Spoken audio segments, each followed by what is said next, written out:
Hello everyone, and welcome to a guide for the Tortured Prisoner secret quest in Lords of the Fallen. This quest begins pretty early on in the game and spans almost the entirety of it, bringing you right before the final boss. It's possible you can go back and start this quest even when you're late in the game, but I completed it over the course of my playthrough, so that's how I'm going to structure this guide.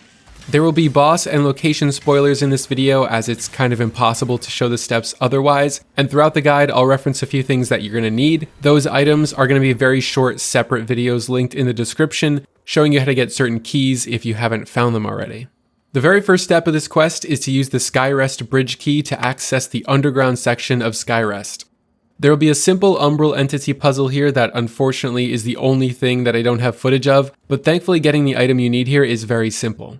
Once you have access to this ladder in the umbral plane, you can climb up and soulflay the statue here to get an inferno catalyst called Searing Accusation. Head up the circular staircase to the next level, and in the same area as the stigma, talk to the tortured prisoner. Eventually, you'll have the option to hand over the Searing Accusation, which will free her from this prison cell. Then, you'll need to progress some more in the game until you defeat the Spurned Progeny boss. Defeating him will give you the giant eyeball item, and then you should bring this item to the tortured prisoner, who can be found sitting right in front of where you fight 𝐸𝐸𝐻 in the beginning of the game. You can get here by taking the staircase across from the Skyrest vestige. Give her the giant eyeball, and then you'll get back your Searing Accusation catalyst. Shall I sprout petals of flame? Next, you should head to the marketplace in Upper 𝐶𝐸𝐿 to go acquire the Noblewoman armor set. There's a few different ways to get here. I'll show you the way that I got here, starting from where you fight 𝐸𝐸𝐻.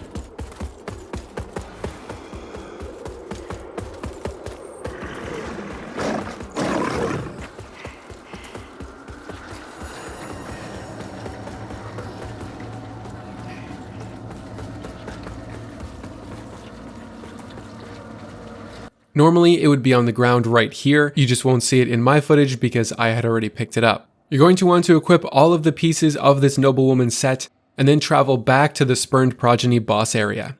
You can get here in a few seconds, starting from the Upper 𝐶𝐸𝐿 mining district vestige. Again, speak to the prisoner here, except wearing the full Noblewoman outfit, and she'll expand her inventory, offering new items like inferno spells and rings. Continue progressing the game further until you reach what is basically hell, making your way to the final beacon. You can find the Charred Letter on your way to the Bramis Castle before you get to the actual Bramis Castle vestige point. The letter is right up the stairs from one of the stigmas you can find, and right before the umbral entity that you have to clear. Take the Charred Letter to the tortured prisoner, who is now next to the Upper 𝐶𝐸𝐿 beacon. Once she's moved here, you can visit her even before having the letter, and she'll still give you the elegant perfume item, which is an optional item that we can choose to use later. Once you've handed over the Charred Letter, she'll move to the Bramis Castle right next to the vestige.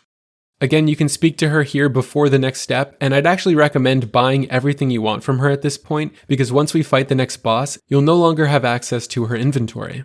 Make sure not to accidentally walk into the huge room where the Sundered Monarch boss is, because if you fight him before bringing the prisoner the next item I'm about to show you, she'll become hostile, and this will probably ruin your chances of completing the quest. That next item we need is the Swaddling cloth found within the king's bedroom in Bramis Castle. You'll first need the royal key, which requires using the lever to rotate the stairs, and once you have that, you can follow the video to see exactly how to get to the bedroom, which is also how to get on top of the giant crystal.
bring the swaddling cloth to the prisoner, and then head into the boss room to fight the Sundered Monarch.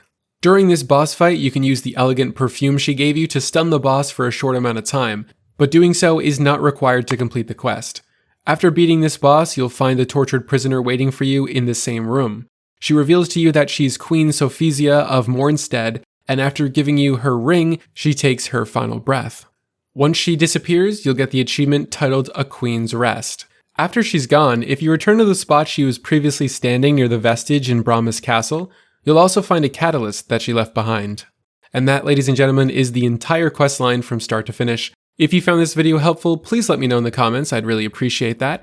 And thank you so much for watching. Can't tell you I'm leaving. I can't even say no goodbye. I'll be going, but you know, we'll never get to